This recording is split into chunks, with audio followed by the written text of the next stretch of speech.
Hello, guys.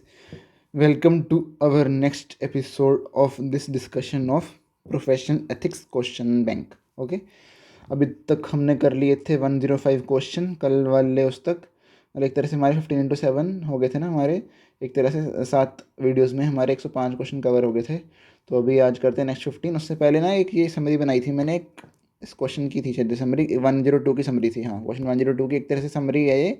जो clause उसमें लिखे ना, उसको क्लॉज को समराइज़ किया था मैंने बस. क्लॉज कौन सा था इसमें? क्लॉज 5 पार्ट 1 शेड्यूल 2 की बात हो रही है और क्लॉज 6 की बात हो रही है पार्ट 1 और शेड्यूल 2 के ही. ठीक है.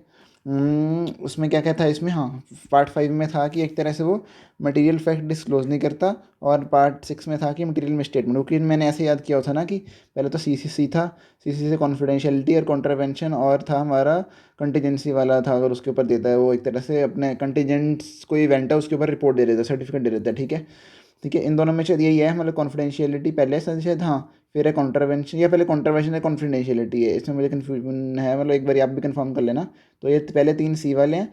फिर सी सी सी ओ माई गॉड है ऐसे करके. ओ से ओपिनियन वाला है, ओपिनियन दे देता है बिना कुछ चेक किए, मतलब बिना कुछ चेक किए नहीं, सॉरी, ओपिनियन उस पर देता है जिस मतलब जिस कंपनी में समझ लो उसकी सब्सटेंशियल इंटरेस्ट होता है उसका, या उसकी फर्म का, या उसके पार्टनर का. ठीक है, ये पढ़ा था हमने कल, राइट. तो इसमें एम में क्या थे? 2 थे. एम में थे, एक मटेरियल फैक्ट वाला था और एक था मटेरियल मिसस्टेटमेंट वाला. तो वो उसका समरी बनाई है मैंने ये वाले की, दोनों की. ठीक है, एक तो ये हो गया और ये वाला ये हो गया. और जी वाला तो बाद में कल मतलब देखते हैं. अभी अभी से शुरू हो जाएगा ग्रॉसरी नेग्लिजेंस वाला ना, इसके ऊपर भी अच्छे क्वेश्चन बन जाते हैं. ठीक है. तो इसमें देखते हैं समरी क्या है इसकी. हाँ, इसमें समरी ये थी, इसको बाद में पढ़ना, ये दोनों के लिए सेम चीज़ थी, इसको लास्ट में पढ़ेंगे बिकॉज ये क्लॉज में ही लास्ट में लिखी है ये लाइन दोनों में. इसमें पहले if member fail C A in practice will be deem to be guilty of professional misconduct. ये तो हमें पता ही होना चाहिए. If he fails to disclose material fact known to him plus not disclose in financial statements, but disclosure is necessary to make the financial statement not misleading. मतलब company ने disclose नहीं किया, आपको पता था, मतलब एक तरह से है मटेरियल फैक्ट है, आपने फेलियर कर दिया डिस्क्लोज करने में, आपको पता था, पर और फाइनेंशियल्स में नहीं आ रही वो चीज़. ठीक है, बट आनी चाहिए थी, डिस्क्लोजर उसका आना चाहिए था to make financial statement not misleading. मतलब यूज़र ऑफ फाइनेंशियल स्टेटमेंट है, उसको देख के लग रहा है कि भाई ये चीज़ तो ठीक है, बट असलियत में वो चीज़ दिखाई नहीं गई है, तो वो मिसलीडिंग होगी ना एक तरह से. ठीक है. तो अब क्लॉज 6 बात करता है कि हाँ, fails to report material misstatement known to him to appear in financial statement. इसमें क्या था? इसमें था मटेरियल फैक्ट नहीं उसको, मतलब एक तरह से डिस्क्लोज नहीं करता. और इसमें क्या, मटेरियल मिसस्टेटमेंट उसको पता थी, नोन टू हिम लिखा ना, पता थी, बट उसने फिर फेलियर टू रिपोर्ट ही नहीं किया कि financial to appear in financial. मतलब एक तरह से मटेरियल मिसस्टेटमेंट फाइनेंशियल्स के अंदर अपीयर हो रही थी, बट उसने अपनी रिपोर्ट में फेल टू रिपोर्ट किया, रिपोर्ट में उसने दिखाया ही नहीं. तो वो एक तरह से हो गया ना, उसकी गिल्टी पाया जाएगा, बिकॉज उसको पता था पर उसने डिस्क्लोज नहीं किया, बिकॉज उसको कुछ होगा, क्लाइंट ने पैसे खिला दिए होंगे या कुछ होगा ऐसा, या उसको कुछ ऐसे बेनिफिट मिल रहे होंगे क्लाइंट से. ठीक है. तो इनके लास्ट में लाइन क्या है? ये सिर्फ तभी गिल्टी पाया जाएगा जब कोई प्रोफेशनल, या मतलब एक तरह से सीए वो कंसर्नड है इन अ प्रोफेशनल कैपेसिटी. अगर वो प्रोफेशनल कैपेसिटी में कंसर्न नहीं है, मतलब अगर सिर्फ रिप्रेजेंटेटिव कैपेसिटी में, मतलब समझ लो जैसे हमने कल पढ़ा था कि क्लाइंट के उसने कुछ एक तरह से, हाँ, क्लाइंट ने पावर ऑफ अटॉर्नी दे दी थी सीए को, सीए या सीए की फॉर्म को, तो उसको रिप्रेजेंट करने के लिए वैसे बस क्लाइंट ने जो डॉक्यूमेंट दिए, सब कुछ दिया, उसके ऊपर सीए ने रिलाई करके वो बस रिप्रेजेंट होने गया, तो होके आ गया रिप्रेजेंट. तो उसके बाद अगर कुछ गलती होती है, डॉक्यूमेंट सही नहीं थे, तो कुछ था, तो उसके लिए सीए गिल्टी नहीं है, बिकॉज सिर्फ रिप्रेजेंटेटिव कैपेसिटी में गया था, वो प्रोफेशनल कैपेसिटी में नहीं गया था. मतलब उसको स्पेशली ऐसे नहीं बोला था कि तुम ही डॉक्यूमेंट बनाओ, तुम ही चेक करो, तुम ही लेके जाओ. उसने कुछ चेकिंग का काम ही नहीं किया, बस डॉक्यूमेंट क्लाइंट के दिए, रिप्रेजेंटेटिव बन के चला गया. तो इसलिए गिल्टी नहीं था वहाँ पे क्वेश्चन 102 के अंदर. ठीक है. In the both the clauses if he is just वही लिखा है ना रिप्रेजेंटेटिव कैपेसिटी में, तो not guilty like in question 102. ठीक है. अब चलते हैं, हम कल स्टार्ट करते हैं क्वेश्चन 106 से. कल 105 तक हो गया था. ठीक है. इसमें क्लॉज 7 पार्ट 1 शेड्यूल 2 स्टार्ट हो रहा है. ये क्लॉज 7 वही वाला है ना शायद, सी 1 2 3 4 से हो गया, और 4 5 6 7 से, हाँ, 7 से ग्रॉसली नेग्लिजेंट वाला आएगा यहाँ पे. ठीक है. देखते हैं. Command with reference to C act 1949 and schedule thereto. Mister D, a practicing chartered accountant, did not complete his work relating to the audit of the accounts of a company and had not submitted his audit report in due time to enable the company to comply with the statutory requirements. ठीक है.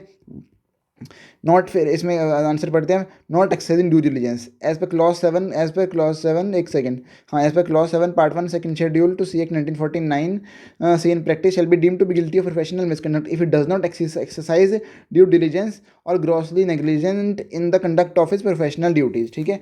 Where a chartered accountant had not completed his work relating to the audit of the accounts of a company and had not submitted his audit report in due time to enable the company to comply with the statutory requirement in this regard, it can be said that the work is carried out with gross negligence, ठीक है। उसने वही था ना कि submitted report time पे submit नहीं की तो एक तरह से नेग्लिजेंट हो गया, वो काम सही से नहीं किया, ठीक है। C A D was guilty of professional misconduct under 712 हो गया, ठीक है। ठीक है, चलो आगे चलते हैं अब। Mister UV chartered accountant in practice is the auditor of Prime Limited. He advise the managing director of the company to include orders under negotiation in sales. Orders under negotiation मतलब ऑर्डर्स अभी negotiation में ही है, अभी sales में convert नहीं हुए हैं, ठीक है। टू रिफ्लेक्ट हायर प्रॉफिट, मतलब एक तरह से गलत गाइड कर रहा है वो। And better financial position for obtaining bank loan in future, ठीक है। वे पता ही है ना, अगर ज़्यादा सेल दिखाएंगे तो बैंक ज़्यादा एक तरह से ज़्यादा लोन आपको दे सकता है, ठीक है। पॉसिबिलिटी है कि आपको ज़्यादा लोन सेंक्शन हो जाएगा, ठीक है। इसलिए वो सी ऐसा गलत एडवाइस दे रहा है, कुछ होगा कोई रिश्तेदार होगा या कोई ज़्यादा जान पहचान का होगा क्लाइंट, तो उसको एडवाइस दे रहा है ऐसी। Mister UV thereafter gave clean reports on the balance sheet prepared accordingly without examining the accounts. उसने अकाउंट्स एग्जामिन नहीं किए, बस उसने जैसे एडवाइस की थी तो उसने चेक चुक कुछ नहीं किया, बस सीधा किया उसने बैलेंस शीट प्रिपेयर, मतलब एक तरह से क्लीन रिपोर्ट दे दी जो बैलेंस शीट क्लाइंट ने बनाई, ठीक है। पढ़ते हैं clause 7 part 1 second schedule to C act 1949 एक सेकंड क्या खुल गया, हाँ C act 1949 C A in practice shall be deemed to guilty of professional misconduct if does not exercise due diligence और is grossly negligent in the conduct of his professional duties, ठीक है। Due diligence नहीं use करता अपनी, या grossly negligent होता है अपनी कंडक्ट ऑफ प्रोफेशनल ड्यूटीज़ के अंदर, ठीक है। सी ओ पी डी कह सकते हो, conduct of professional duties, C O P D, ठीक है। Furthermore clause 2 part 4 first schedule, clause 2 part 4 first schedule ये क्या कहता है, हाँ ठीक है, ये भी हिट होगा ना यहाँ पे 241 में हिट होगा यहाँ पे क्लॉज 2 पार्ट 4, हाँ। इसका क्लॉज 1 क्या बात करता था, अगर जेल हो सकती है आपको 6 महीने की, अगर आप एक तरह से गिल्टी पाए जाते हो कहीं भी तो आपको 6 महीने की जेल हो सकती है, मतलब तो कन्विक्शन हो जाती है आपके ऊपर, ठीक है। तो इसमें क्लॉज 2 पार्ट 4 वाला डिसरिप्यूट वाली बात करते हैं, हाँ बिकॉज उसने नाम तो ख़राब किया ही है, तो एक्चुअली हाँ ये ना देखो क्वेश्चन बैंक पढ़ के आपको ये चीज़ क्लिक होगी कि हाँ भाई ये पॉइंट भी इसमें हिट हो रहा था पर हमें दिमाग में नहीं क्लिक हुआ, तो ये चीज़ भी ध्यान में रखनी है, ठीक है। एक तो ये क्लॉज 7 हिट हुआ इसमें पार्ट 1 सेकंड शेड्यूल का, और क्लॉज 2 हिट हुआ पार्ट 4 फर्स्ट शेड्यूल का, वो डिसरिप्यूट वाला, इंस्टीट्यूट का नाम खराब करने वाला, ठीक है। As per clause 2 part 4 first schedule to C act 1949 member in practice shall be deem to be guilty of other misconduct, और ये भी याद रखना इसमें गिल्टी ऑफ अदर मिसकंडक्ट है, गलती से यहाँ पे प्रोफेशनल मिसकंडक्ट फ्लो में ना लिख देना पेपर में, मैं भी अपने आप को कह रहा हूँ कि गलती से मैं भी ना लिख दूँ, ठीक है। Bring disrepute to if in the opinion of counsel bring disrepute to the profession or institute as a result of his action whether or not related to his professional work, ठीक है। in the given case Mr. UV chartered accountant in practice is grossly negligent in conduct of his professional duties by issuing clean reports on the balance sheet without examining the accounts, ठीक है। He also brought disrepute to the profession by advising unethical practices, ये तो हमें देख के लग ही रहा था कि भाई ऐसे कैसे बोल सकते हैं, सीए पागल है क्या, अपनी इज्जत नहीं रखनी है सी प्रोफेशन की। To the managing director of the company, conclusion क्या है, guilty of professional misconduct under clause 7 part 1 second schedule and guilty of other misconduct, ये देखो इन्होंने भी बाइफरकेट करके लिखा है, हमें भी ऐसा ही लिखना है तभी मार्क्स मिलेंगे, पूरे चाहिए हमें प्रोफेशनल एथिक्स में भाई 15 से 15 चाहिए हमें, 15 से 15 नहीं तो 13 से 14 मार्क्स तो चाहिए हमें इसके अंदर, 13 से 14 नंबर चाहिए बिकॉज प्रोफेशनल एथिक्स की स्कोरिंग है, बिकॉज एमसीक्यू भी आ रहे हैं टफ, तो ऐसा है नहीं कि इंटर में ऐसा होता था कि एमसीक्यू हो गए तो भाई पास हो जाएंगे, एमसीक्यू भाई अच्छे पूछ रहे हैं इंस्टीट्यूट। अभी मैंने एक मॉक टेस्ट सॉल्व किया था उसमें एमसीक्यू का है कारो से, जो मैंने ढंग से पढ़ा नहीं था, ठीक है, तो नहीं आता था। और दूसरा आया भाई एनबीएफसी से, एनबीएफसी भी नहीं पढ़ा था अच्छे से, अच्छे से क्या मतलब पढ़ा ही नहीं था, अभी पढ़ना है मुझे वो, अभी भी नहीं पढ़ा मैंने, ठीक है। एनबीएफसी से आया, और तीसरा आया था चैप्टर 4 आई इंटरनल कंट्रोल वाला, जिस पे कोई भाव ही नहीं देता इस चैप्टर को, उससे आए भाई 3 case based MCQ, 3 case study थी, मतलब समझ लो 25 नंबर का पेपर आता ही नहीं था सीधा एमसीक्यू का, तो ये सीन है। तो ऐसा नहीं करना आपको, बस पूरा सारा कुछ एक तरह से कंसेप्चुअली पढ़ना है, छोड़ना कुछ नहीं है, बिकॉज केस बेस्ड में अगर वो चीज़ आ गई जो आपने नहीं पढ़ी फिर तो आपके नंबर उड़ गए, अगर ऑप्शन में आए फिर तो फिर भी सोच सकते हो कोई दूसरा क्वेश्चन करने का, ठीक है। चलते हैं नेक्स्ट क्वेश्चन पे। नाम and company conducted stock audit of DEF limited as per instructions issued by HEG bank, ठीक है। However instead of visiting the site where the stock was lying the firm relied on the management information system by sub MIS report, MIS report होती है ना, उस पर rely कर लिया along with inspection report and photographs of stock taken by the employees, मतलब एक तरह से इंस्पेक्शन रिपोर्ट पर रिलाई कर लिया प्लस जो फोटोग्राफ स्टॉक टेकन, मतलब एक तरह से एम्प्लॉइज ने फोटोग्राफ दी, तो एक तरह से फेक तो हो भी सकती हैं, वो फेक भी हो सकती हैं, ठीक है। Photographer also carrying the date and time printed on them, comment with reference to chartered accountant act 1949 and schedule thereto. ये इंपॉर्टेंट क्वेश्चन है, इसको इंपॉर्टेंट मार्क किया जाए बिकॉज इसमें लैंग्वेज पता नहीं चल मतलब पता नहीं चल सकती एक बार में पढ़ने की, मतलब बिना पढ़े तो पता चल ही नहीं सकती क्या लिखना है, ठीक है। आगे गया clause 7 part 1 second schedule to C act 1949 CEIP GOPM if it does not exercise due diligence और is grossly negligent in the conduct of his professional duties, ठीक है। To conduct the stock audit ascertainment of existence and physical condition of stocks, cross tallying the stock with stock statement submitted by bank borrower, cross correct classification of stocks for valuation purpose is essential. इसको ना लिख लेते हैं, ये तो ये point बाद में फटाफट पेपर के टाइम पढ़ने में टाइम लग जाएगा, इसको फटाफट नोट्स बनाते हैं। इसके नोट ऐसे बन जाएंगे कि देखो ascertainment of existence and physical condition, existence plus physical condition ये पता होनी चाहिए हमें, प्लस क्रॉस टेलिंग करना चाहिए हमें, क्रॉस टेली करना चाहिए किसके साथ, cross tally the stock with the stock statement, stock with stock statement, ठीक है। स्टॉक विद स्टॉक स्टेटमेंट से उसको एक तरह से करना चाहिए cross tally submitted by bank वाला, मतलब एक तरह से जो बैंक का बोरोअर ने सबमिट किया, ठीक है। प्लस उसको करेक्ट क्लासिफिकेशन देखनी है, करेक्ट क्लासिफिकेशन, ठीक है, करेक्ट क्लासिफिकेशन देखनी है। पहला तो होगा ये, दूसरा होगा क्रॉस टेली, तीसरा होगा correct classification of stocks for valuation purpose, ठीक है। ये हो गया हमारा, पढ़ लिया हमने, नोट्स बना लिए। स्टॉक ऑडिट के अंदर उन्होंने ये बताया कि आपको ये करना होता है, ठीक है। ये पॉइंट ऐसे नोट करके रखने हैं, ठीक है। अब मैं कि further submitting stocks audit report without physically verifying the stock amounts to grossly negligence, negligence मतलब नेग्लिजेंट लिख लो, ठीक है, ठीक है। As per clause 8 part 1 second schedule, clause 8 भी हिट कर दिया। क्लॉज 8 क्या बोलता था, ओ माय गॉड, हाँ एविडेंस भी नहीं, एविडेंस की बात होगी ना, यस एविडेंस भी नहीं लिया, क्लाइंट का पैसा अलग बैंक अकाउंट में भी नहीं डाला, ठीक है। और क्या था, एक और था, हाँ स्टैंडर्ड से कंप्लाई भी नहीं किया, एविडेंस भी नहीं लिया, और हाँ देखते हैं क्लॉज 8 में क्या था। Clause 8 part 1 second schedule to C act 1949 CAIP GOPM if he fails to obtain sufficient information which is necessary for expression of an opinion or its exceptions are sufficiently material to negate the expressions of an opinion। हाँ यानी actually मैंने यहाँ पे note कर लिया ताकि अगर कोई, मतलब मैं भी अगर देखूँ या कोई और भी रिवीजन के पर्पज़ से बाद में देख रहा हो तो उसको बाद में रिवाइज हो जाए यहीं से। हाँ क्लॉज 8 बात करता है एविडेंस नहीं लिया आपने, और 9 बात करता है स्टैंडर्ड से अप्लाई भी नहीं किया, स्टैंडर्ड, ठीक है। और 10 मतलब क्लाइंट के पैसे अलग बैंक अकाउंट में नहीं डाला, ठीक है। और यहाँ पे देखते हैं कि हाँ क्लॉज 8 क्या था, इसमें fails to obtain sufficient information which is necessary for expression of an opinion और exception the sufficiently material to negate the expression of an opinion, ठीक है।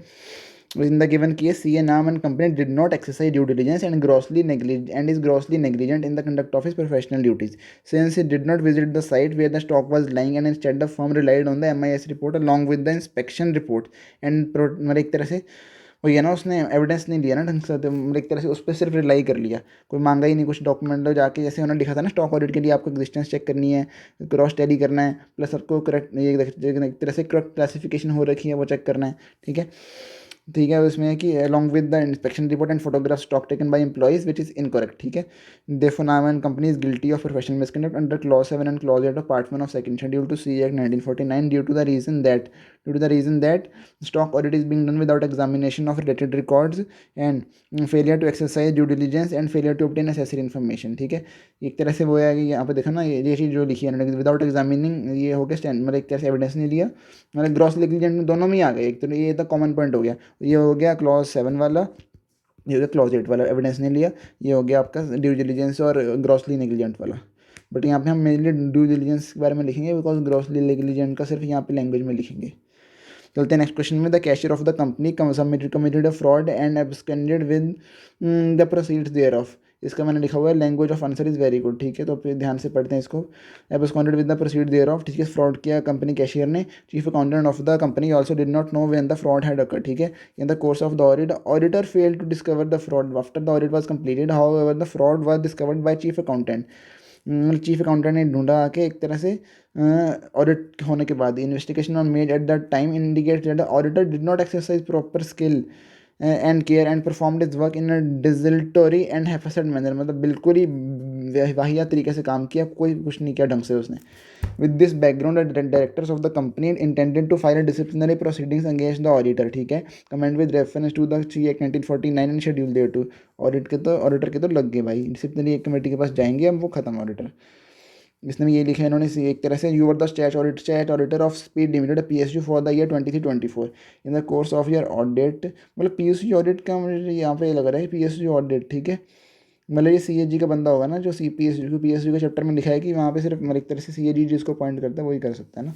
In the course of your audit, you did not observe any fraud having been committed during that year. However, the CAG audit staffs during their routine inspection found that chief cashier of the company have committed a fraud in debtors ledger and absconded with the amount. Investigation made in fraud revealed that auditor did not exercise proper skill. भाई auditor के फिर से लग गए, and care मतलब care भी नहीं किया ना, परफॉर्म ना उसने अपना वर्क परफॉर्म किया, मतलब प्रॉपर मैनर से नहीं किया, इम्प्रॉपर से किया। फिर and director of company intends to file disciplinary proceeding. करो भाई करो, फंस गया, अब ये कुछ नहीं कर सकते, ठीक है। क्लॉज 7 की बात की है, ग्रॉसली नेग्लिजेंट ड्यू डिलिजेंस ने एक्सरसाइज की। और क्या था इसमें, और क्लॉज हिट, और कोई होगा क्लॉज हिट? 8 तो नहीं, हिट नहीं होगा ना, और कोई क्लॉज, यही तो था उसने की, बस उसकी गलती थी, उसने फाइंड नहीं किया, तो नेग्लिजेंस तो थी उसकी एक तरह से, ड्यू डिलिजेंस भी नहीं थी। अब देखते हैं clause 7 part 1 second schedule to CA Act 1949 states that a CA in practice shall be deemed to be guilty of professional misconduct if it does not exercise due diligence or is grossly negligent in the conduct of his professional duties, ठीक है। As पर ऐसे 240 की, अच्छा इस पर 240 की बात की है, ऑडिटर रिस्पॉन्सिबिलिटी रिलेटेड, अच्छा फ्रॉड की बात होगी ना, इसलिए ऐसे 240 हिट हो गया, ठीक है, ठीक है।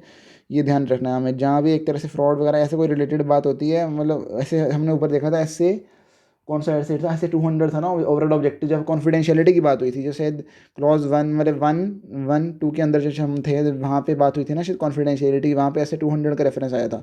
तो यहाँ पे हुई था फ्रॉड की बात, तो फ्रॉड पे ऐसे 240 का रेफरेंस आएगा, ऐसे 240 का रेफरेंस, ठीक है। The auditor responsibility relating to fraud in an audit of financial statement, it can be concluded that the auditor did not plan and perform the audit with an attitude of professional scepticism, मतलब PSK उसने नहीं रखा, professional scepticism नहीं रखा, जो रखना चाहिए हमेशा। In the given case, it appears that auditor did not exercise proper skill and care and performed his work in a desultory and haphazard manner. Question की language है दी, cash is a very significant item in any situation and the fact that the cashier had left during the year without notice should have placed the auditor on alert. मतलब ये शक तो जाना चाहिए था auditor के, भाई बिना बताए कैसे छोड़ गया कैशियर, तो कुछ तो गड़बड़ हो रही है। मतलब कोई चोरी हुई होगी, कुछ होगा, कैशियर भाग गया, कैशियर को लेकर मैं पकड़ा जाऊंगा, गलती होगी उसकी, ठीक है। तो ऑडिटर को शक तो होना चाहिए था, पर शक हुआ ही नहीं। In fact the very fact that the cashier was absconding that is left without any notice constituted sufficient circumstances to excite suspicion of the auditor to probe to the bottom। ये लैंग्वेज अच्छी है, because इसमें तभी मैंने mark किया था इसको।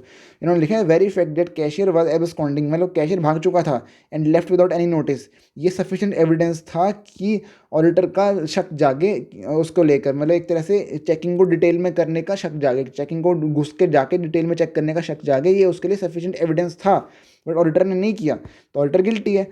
Thus, having regard to this and a fraud has actually taken place during the year committed by the absconding cashier, it is reasonable to think that prima facie there is case against the auditor for gross negligence, ठीक है।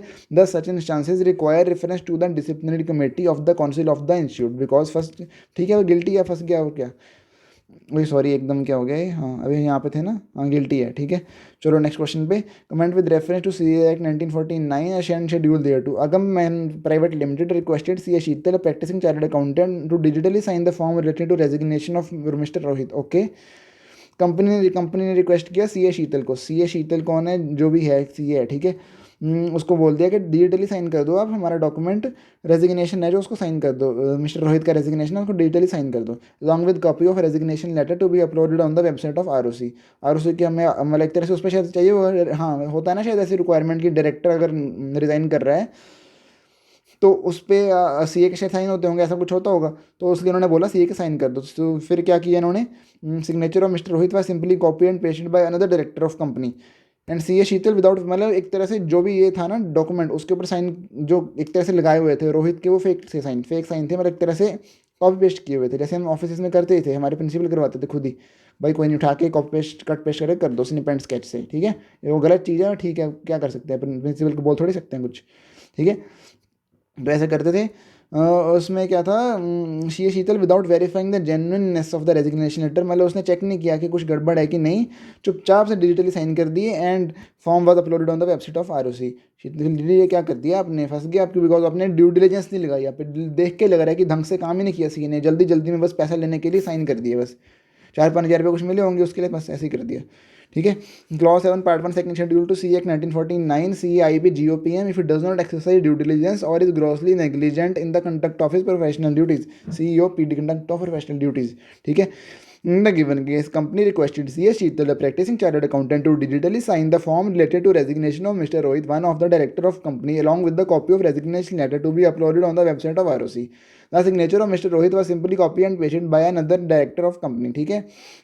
Question की language देख दी। ठीक है। C.S. Sheetal, without verifying the genuineness of the resignation letter, digitally signed the form and said form was uploaded on the website of ROC. Due to forged resignation letter, resignation of mister Rohit from directorship of company had been occurred. मतलब भाई साहब शीतल दीदी की वजह से रोहित का resignation हो गया, बिकॉज उन्होंने साइन कर दिया, रोहित का कट गया। It was noted that C A Sheetal had not taken any step to verify for signature on resignation letter. कर भी कर सकती थी भाई, क्लाइंट के साथ इतने अच्छे रिलेशन तुम बना लेते हो, क्लाइंट कुछ भी करके दे, तुम खुद क्या ही क्या ही करते हो, which anyone would have taken in normal circumstances। ठीक है। बस फिर C Shetal liable for guilty of misconduct under clause 7 part 1 second schedule. ठीक है। Clause 7 part 1 second schedule. ठीक है। 712 के अंदर। चलो अब नेक्स्ट क्वेश्चन पे चलते हैं। Comment with reference to C A act 1949 schedule thereto C U conducted stat audit of Haryana daily new era certified the circulation figures based on management information system report without exam. भाई फिर examine क्यों नहीं कर रही है? हर question में वही दे रहे हैं, एग्जामिन नहीं कर रहे भाई, कुछ तो कर लो। सी ए क्या है? According to clause 7 part 1 second schedule to CA Act 1949 CAIP GOPM if he does not exercise due diligence or is grossly negligent in conduct of professional duties COPD. In the instant case CAC does not exercise due diligence and is grossly negligent in the conduct of his professional duties, SNC certified the circulation figures without examining the books of accounts। ठीक है। To ascertain the number of paid copies, verification of remittances from the agents, credit allowed to the agents for unsold copies returned, examination of books of accounts is essential। ठीक है। Further certification of circulation figures based on statistical information without cross verification with financial records amounts to gross negligence and failure to exercise due diligence। and grossly negligent भी हो गया और due diligence भी exercise नहीं की। ठीक है। Therefore guilty of professional misconduct under clause 7 part 1 second schedule। अब इन्होंने ना प्रोसेस लिखा था, प्रोसेस याद करना तो कर सकते हो, मैं तो नहीं कर रहा। चलते हैं हम क्लॉज 8 पार्ट 1 सेकंड शेड्यूल के क्वेश्चन पे। Mister Mohan practicing CA issued a certificate of consumption which did not reflected the correct factual position of the consumption of raw material. Okay, consumption of raw material के बारे में सही से facts नहीं थे उसके अंदर, उसने सर्टिफिकेट दे दिया। ठीक है। It is found that certificate is given on the basis of data appearing in the minutes of meeting पर रिलाई करके दे दिया, जो BOD की मीटिंग की मिनट से। Comment on the above. ठीक है। CA Prakash, practicing chartered accountant, issued a certificate of circulation of periodical without going into the most elementary detail, detail main वाले check नहीं की of how the circulation of periodical was being maintained, and that is by not looking into the financial records, bank statements or bank passbooks, by not examining evidence of actual payment of printers bills, and by not caring to ascertain how many copies were sold and paid for। ठीक है। ये बताओ, is CA Prakash liable to professional misconduct? Comment with reference to CA act 1949 and schedule thereto. अब इसमें देखते हैं clause कौन सा क्लॉज हिट हो रहा है, क्योंकि उसने सर्टिफिकेट दिया है और सर मतलब उसने एक तरह से डॉक्यूमेंट चेक नहीं किए, मतलब ये लिखा था ना फाइनेंशियल रिकॉर्ड, तो इसमें कौन सा हिट होता है लग रहा है? इसमें वो लग रहा है ना कि एविडेंस वगैरह लग रहा है, नहीं लिया उसने, एविडेंस नहीं लिया ना, शायद वही लग रहा है ना 819। हाँ 8 क्लॉज है तो वही एविडेंस नहीं लिया, तो वही है इसका आंसर। एज अच्छा क्लॉज 2 भी हिट गया। क्लॉज 2 क्यों हिट हुआ इन्होंने? क्लॉज 2 तो वो होता है ना देने का ना लेने का। अरे एक सेकंड शेड्यूल है ना, सॉरी 212 क्या था? CEC मतलब CEC कंप्लाई नहीं किया, नहीं सॉरी सर्टिफिकेशन कर दी उसने। सर्टिफिकेशन किसके ऊपर कर दी? मतलब एक तरह से जिसके अंदर रिपोर्ट है एग्जामिनेशन अंदर। ओके एक सेकंड। हाँ जी, मैंने एक्चुअली इसलिए पॉज किया था बिकॉज मैं इसमें कंफ्यूज हो गया था कि मुझे, हाँ मैंने ना ऊपर गलत बता दिया था, कॉन्ट्रावेंशन वाला यहाँ नहीं आता, वो आता है पार्ट 2 ऑफ शेड्यूल 2 के अंदर आता है। हम अभी बात कर रहे थे पार्ट 1 शेड्यूल 2 की, उसमें ये 3 आते हैं। पहले सी से आता है, कॉन्फिडेंशियलिटी रखनी है उसको, सर्टिफिकेशन नहीं करनी है अगर उसका मतलब जब तक वो खुद या उसका कोई पार्टनर उसी फर्म का वो सर्टिफाई नहीं करता उस चीज़ को, तब तक उसको साइन नहीं करना है उस चीज़ पे। प्लस उसको कॉन्टीजेंट अगर कोई इवेंट हो तो उसके ऊपर उसको रिपोर्ट नहीं देनी है आपने। ठीक है। तो इसमें वही है ना, सर्टिफिकेशन वाला पॉइंट हिट हो रहा था। Clause 2 part 1 second schedule to CA 1949 CAIP GOPM if he satisfies or submits in his name or in the name of his firm a report of an examination of financial statement unless the examination of such statements and the related records has been made by him or by a partner or an employee or in his firm और by another chartered accountant in practice. मतलब ये कहना चाह रहे हैं कि employ करेगा तो ऑब्वियसली वो उसकी डायरेक्शन से करेगा तो ठीक है, कोई दिक्कत नहीं है। डायरेक्शन मतलब जो उसका समझ लो सीए होगा, मेन हेड बॉस की, तो उससे डायरेक्शन से करेगा तो कोई दिक्कत नहीं है। पार्टनर खुद सीए होगा तो ठीक है, वो करेगा। पार्टनर तो खुद रिस्पॉन्सिबिलिटी से काम करेगा बिकॉज वो तो लाइबल हो जाएगा खुद बाद में, और या खुद वो करेगा या कोई अदर सीए इन प्रैक्टिस करेगा, ठीक है। फिर है क्लॉज 7 की भी बात कर दी। क्लॉज 7 था ग्रॉसली नेग्लिजेंट वाला।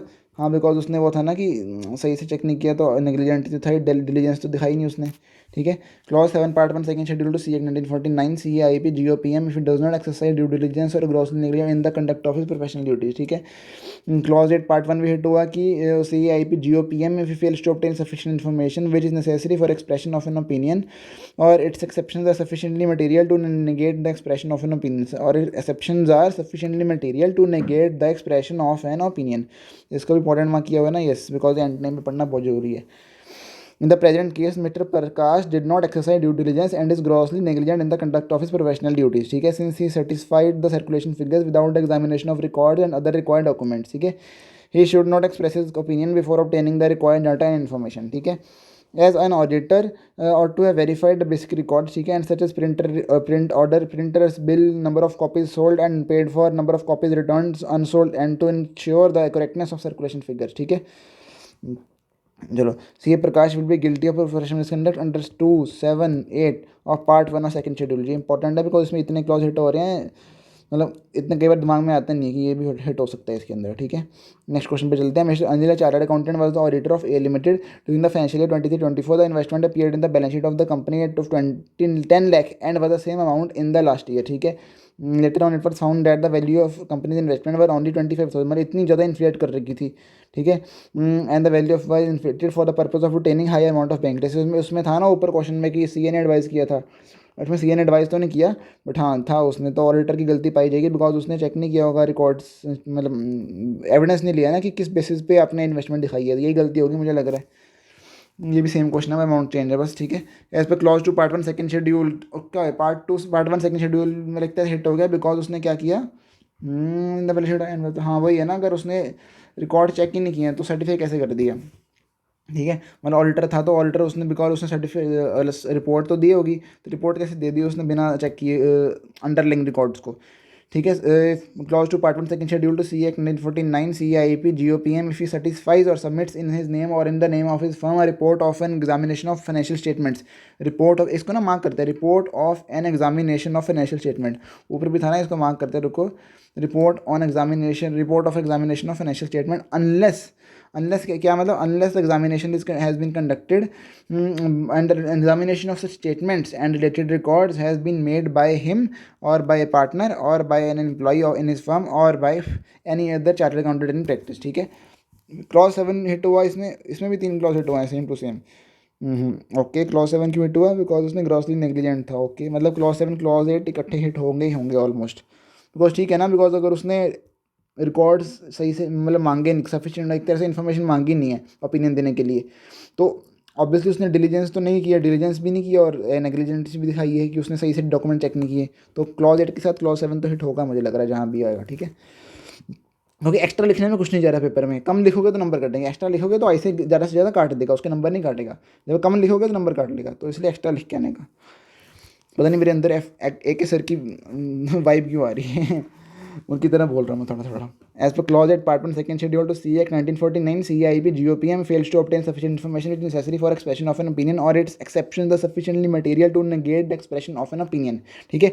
Primary duty of physical verification and valuation of an investment is of the management, ठीक है। However the auditor's duty is also to verify the physical existence and valuation of investments placed at least on the last day of the accounting year, ठीक है।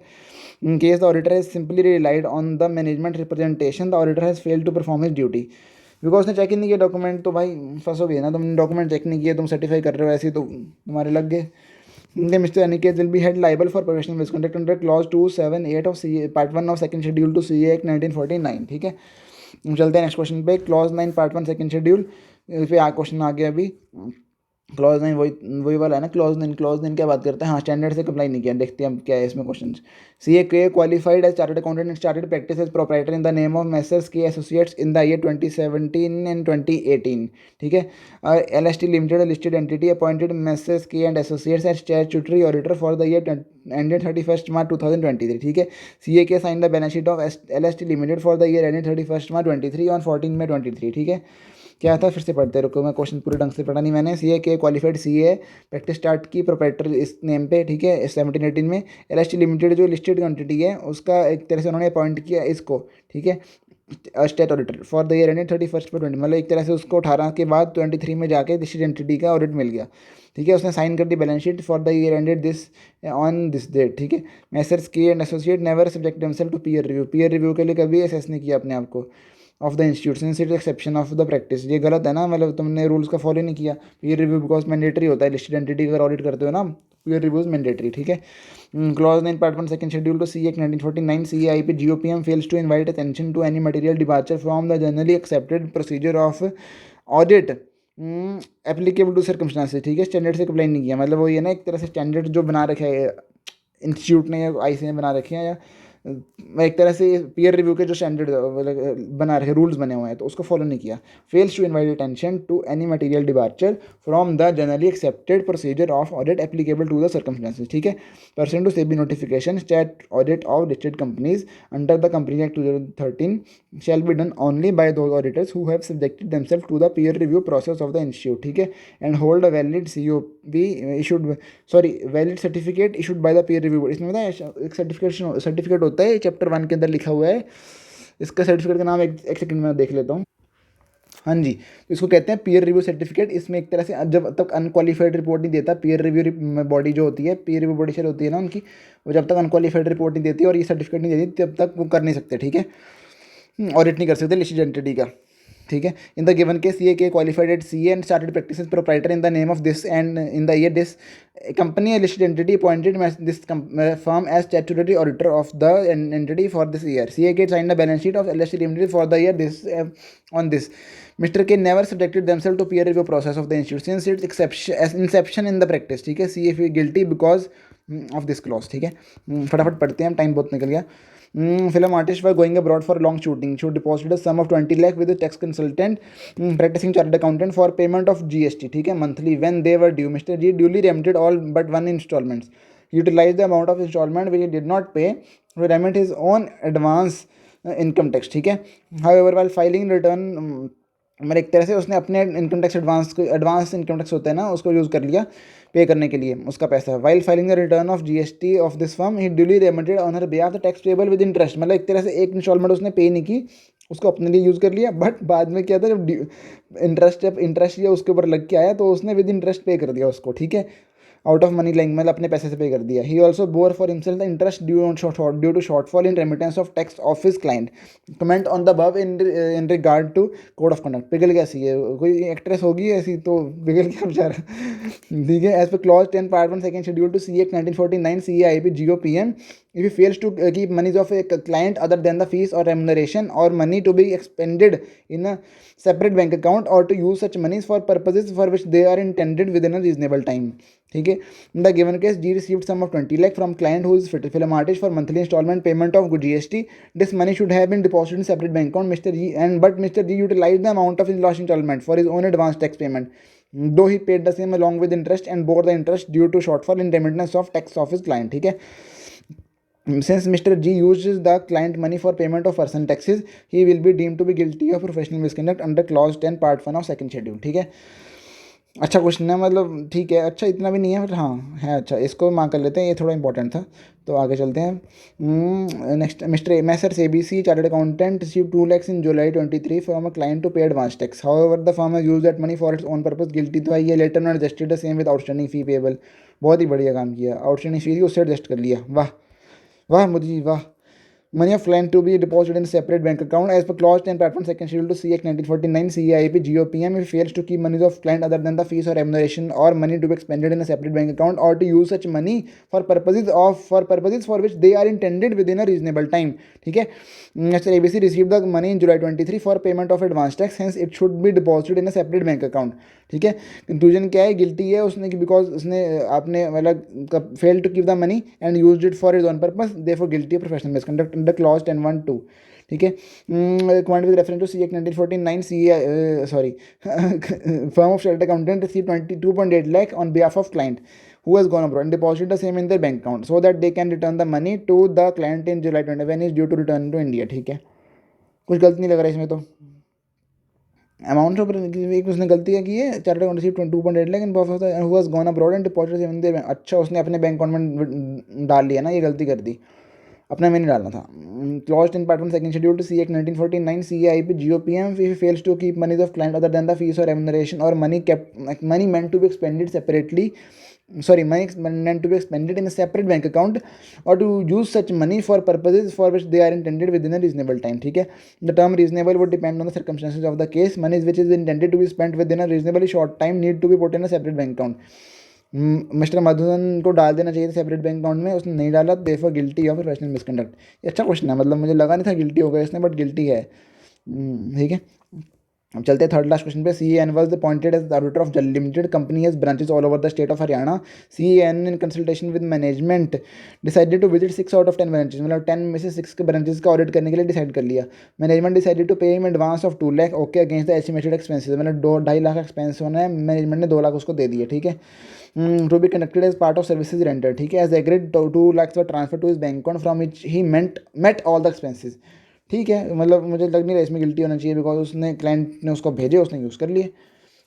ठीक है, as per clause 10 part 1 second schedule to C act 1949 CAIB GOPM if he fails to keep money of client other than the fees or remuneration or money expended in the separate bank account, money to be expended in a separate bank account or to use such money for the purposes for which they are intended within a reasonable time। ठीक है, in connection with this compliance, council has considered some practical difficulties of the members and suggested that the advance received by CA against services to be rendered does not fall under clause 10। okay, advance received by CA against services to be rendered, मतलब services client के लिए render करनी है, तो उसने अपने लिए नहीं पैसे मांगे, क्लाइंट के काम के लिए पैसे मांगे। Does not fall under clause 10 part 1 of second schedule. Therefore the given case CA again was given advance of 2 lakh against the estimated expense of 2.5 lakh on visit to be conducted as part of services rendered। ठीक है, CA not guilty under clause 10 part 1 of second schedule. ठीक है, not guilty important है, because इसमें उन्होंने ये बोल दिया कि ये फॉलो नहीं होती उसके अंदर। इंपॉर्टेंट क्वेश्चन है, इसको पढ़ना जरूरी है बार बार। Comment with reference to C act 1949 and thereto टू charitable institution interested 10 lakh with its auditors. ठीक है, and CA to invest in a portable why portfolio management services, तो दे ही नहीं सकता, ये तो बिजनेस ही नहीं है। मतलब ये क्लॉज 11 भी हिट होगा यहाँ पे, शायद क्लॉज 11 होता है ना, हाँ 11 ही होता है ना, clause 11 part 1 of first schedule, वो हिट किया इन्होंने। Okay okay okay okay, further, हाँ ये देखो ना, इन्होंने क्लॉज का नाम नहीं लिखा है, बट लिखा है further they are not permitted to provide portfolio management services to the client. इन्होंने वैसे से नहीं लिखा, मतलब ये ठीक है कोई बात नहीं, बट हम भी नहीं लिखेंगे फिर तो। बट डिपॉजिट लिखने में क्या कुछ ज़्यादा नहीं, बहुत एक्स्ट्रा लिखने में कोई नंबर नहीं कटेंगे। ठीक है, उसको डिपॉजिट करना चाहिए सेपरेट बैंक अकाउंट में, जो उसने नहीं किया। फॉर रीजनेबल टाइम के लिए इन्होंने लिख दिया कि रीजनेबल टाइम में होना चाहिए बस, तो गिल्टी है, बिकॉज उसने सेपरेट बैंक अकाउंट में नहीं डाला पैसा। ठीक है, गिल्टी है। अब चलते हैं नेक्स्ट क्वेश्चन पे, आज के लास्ट क्वेश्चन पे। Mister hopeful and aspiring student of ICAI approach mister Witty, a practicing chartered accountant for the purpose of articleship। Mister Witty the principal offered him stipend at the rate of 2000 per month to be paid every 6 month। Okay, 6 महीने बाद मिलेगा उसको, हर 2 महीने, मतलब एक तरह से 2000 per month मिलेगा हर 6 महीने बाद, टोटल 12000 मिलेगा 6 महीने बाद, along with interest eight the rate of 10% per annum compounded monthly to compensate such late payment on the plea that cycle of professional receipt from clients is 6 months। ओ वाह भाई वाह, कुछ भी मिस्टर होपफुल प्रिंसिपल ना कुछ ही बोलते हैं article को स्टाइपेंड देने में, पता नहीं ऐसे कितने कंजूस के होते हैं। ऐसा नहीं बनना हमें भी, अगर बनना है ना प्रैक्टिस में जाना तो बस ठीक है, ऐसा नहीं बनना। Mister hopeful agreed for such late payment in the hope of getting extra stipend in the form of interest. Mister Witty however used to disburse salary to all office employees on time as per CA 1949 under which clause he is liable for misconduct. Clause बताओ कौन सा है, उसने क्या किया, मतलब एक तरह से सही से काम नहीं किया, तो इसमें कौन सा क्लॉज हिट हो रहा है? 1 मिनट पॉज करता हूँ मैं। हाँ, इसमें एक्चुअली वो जो कॉन्ट्रामेशन का मैं बोल रहा था ना, कॉन्ट्रामेशन वाला यहाँ पे हिट होना चाहिए, बिकॉज ये मतलब रेगुलेशन में लिखा हुआ है, इन्होंने नीचे लिखा हुआ है रेगुलेशन 48 है ना, रेगुलेशन 48 को मार्क भी कर लेते हैं। रेगुलेशन 48 कहते हैं कि स्टाइपेंड आपको मंथली देना है, आर्टिकल्स को, payment to article on a monthly basis. Mister V guilty under clause 1 part 2 second schedule 122 अभी पेपर में ऐसे लिखो, इसमें तो नंबर नहीं कटने चाहिए यार, कम से कम क्लॉज नंबर में तो नंबर नहीं कटने चाहिए। बाकी शायद लिखने में आधा एक नंबर कटते हैं, ये नहीं कटने चाहिए नंबर, ये नंबर कट गए फिर तो भाई औखा है पास होना, मेरा खुद का बोल रहा हूँ मैं। चलो ठीक है गाइस, ये हमारा हो गया क्वेश्चन नंबर 121 तक। अब कल करेंगे यहाँ से कंटिन्यू, वीडियो थोड़ी लंबी होगी, सॉरी। बाय बाय, और सब लाइक करो, सब्सक्राइब करो, शेयर करो। अगर कुछ आपको लगा वैल्यूएबल तो पढ़ते जाओ यार, 1 महीना रह गया बस, फाड़ दो यार, May 24 ही आखिरी है हमारा। All the best, bye bye.